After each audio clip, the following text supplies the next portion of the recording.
দক্ষিণ দিনাজপুরে আগ্নেয়াস্ত্র সহ যুবক গ্রেপ্তার। দক্ষিণ দিনাজপুর জেলার হরিরামপুর থানার পুলিশ গোপন সূত্রে খবর পেয়ে বিশেষ অভিযান চালিয়ে 1 রাউন্ড কার্তুজ সহ একটি আগ্নেয়াস্ত্র উদ্ধার করল হরিরামপুর থানার পুলিশ। সেই সঙ্গে এক যুবককে গ্রেপ্তার করেছে পুলিশ। পুলিশ জানিয়েছে ধৃতের নাম শাহিদুল ইসলাম, বয়স 30। ভোটের আগে আগ্নেয়াস্ত্র উদ্ধারের ঘটনায় ব্যাপক শোরগোল ছড়িয়েছে জেলা জুড়ে। বুধবার বেলা 1টা নাগাদ হরিরামপুর থানার পুলিশ ধৃত। সংবাদটি নিবেদন করছেন স্বস্তিলোক উৎসব ভবন, গঙ্গারামপুর, দক্ষিণ দিনাজপুর। 5 দিনের হেফাজতে চেয়ে গঙ্গারামপুর মহকুমা আদালতে পাঠায়। জানা গিয়েছে হরিরামপুর থানার গোকর্ণের চণ্ডীপুর গ্রামের বাসিন্দা শাহিদুল ইসলাম। অভিযোগ, গত কয়েকদিন ধরে শাহিদুল আগ্নেয়াস্ত্র দেখিয়ে এলাকার মানুষজনকে ভয় দেখাচ্ছে।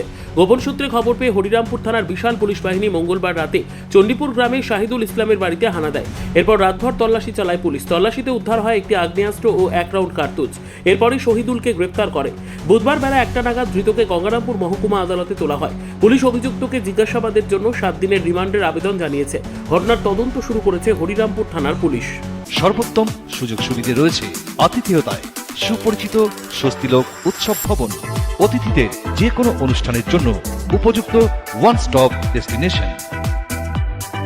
আমরা আপনার বিশেষ অনুষ্ঠানটিকে অবিস্মরণীয় করে তুলি। স্বস্তিলোক উৎসব ভবন, শিববাড়ি রোড, গঙ্গারামপুর, দক্ষিণ দিনাজপুর। ব্যুরো রিপোর্ট, উত্তর বাংলা সংবাদ।